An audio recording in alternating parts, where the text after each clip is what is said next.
Naatay three kinds of materials in terms of their conductivity to electric charge or electricity.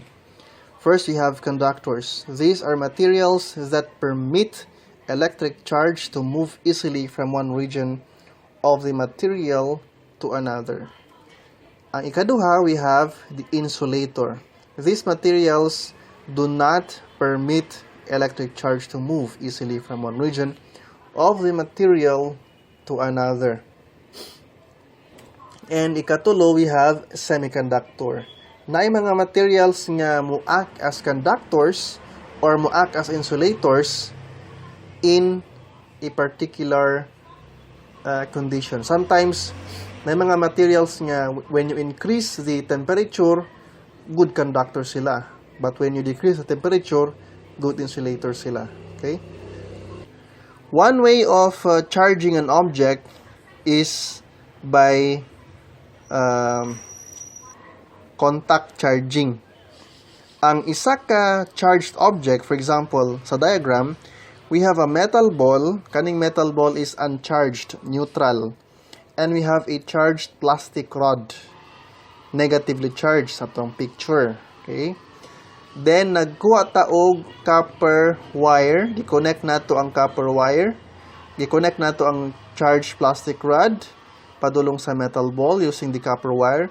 And the electrons are now transferred to the metal ball, making the metal ball negative.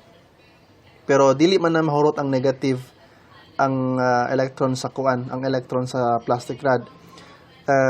Ma-distribute lang siya, no? Some of the electrons sa plastic rod will be distributed. Some will go to the metal ball, some will go the copper wire, and dili siya mahurot. Okay? And if duha na sila ka negative, no? Duha na sila is negatively charged. When you try to if ipaduol nimo ng charged plastic rod sa metal ball, both sila negative, you will observe that mag-repel siya, no?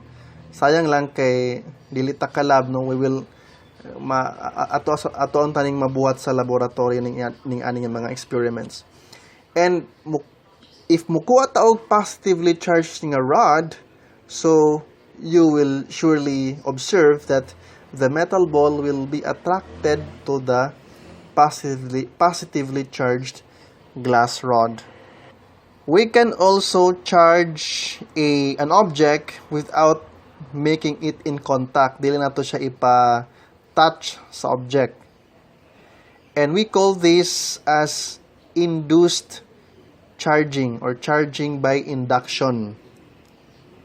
So, if we start from figure A, naatay metal ball, and nakakuan siya sa insulating stand, meaning the charge in the metal ball will not be transferred to the surface or to the ground because of insulating stand. And if sa figure B, magkuha ta og negatively charged rod. If ato anang ipaduol sa ball without touching the ball, then the electrons and protons sa metal ball ma-separate siya, no? Ang ubang electrons sa metal ball mo palayo kay mag-repel man siya, no? The electrons will be repelled by the negative charge sa rod. And the positive ones, dito siya padulong sa rod, sa negative charge ng rod because mo-attract man na sila. Okay? Ang tawag nato ani nga phenomenon is polarization. No? Na-polarized ang metal ball because sa isa ka side, negative, sa the other side is positive. If you want to make the metal ball positive, magkuha lang tag wire, i-connect nato ang metal ball dito sa ground, the electrons will be transferred to the ground. Okay? This is a natural property of natural characteristics sa electrons. Pag mo connect na siya sa ground, kanang mga electrons mo find it way yun na siya sa ground. Okay? That's why sa ato mga balay, sa ato ang ubang buildings, one security features sa ato mga buildings na atay grounding na grounding system.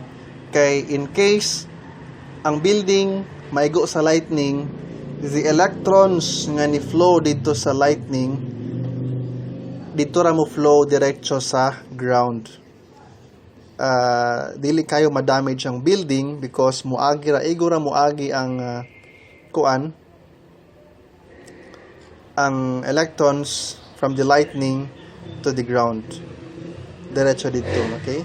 So anyway, the electrons now are moved to the ground, so wala na'y nabilin nga or katong mga electrons ito nakuha na, so the metal ball becomes now positively charged kay the electrons are moved to the ground. So pag imo nang kwaon ang negatively charged nga rod, so what is left is a positively charged metal ball. This process is called charging by induction.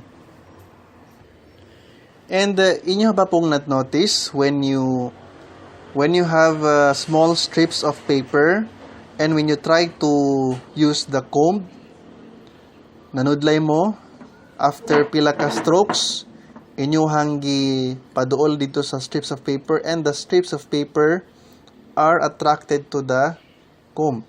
Why? Because sa pagsudlay manggod, ang mga electrons sa buhok na transfer dito sa sudlay, making the sudlay negatively charged. And if imuhang ipaduol dito sa strip of paper, the strip of paper is polarized. Ang mga electrons mapalayo while the making the lower side negative and the upper side positive. So positive naman ang kuan dito sa upper side, it will be attracted to the negatively charged na sudlay. Okay? So this is one example nga bisag dili charged ang isa ka object, tapos ang isa ka object is charged, mo attract gyapon siya. Why? Because of polarization.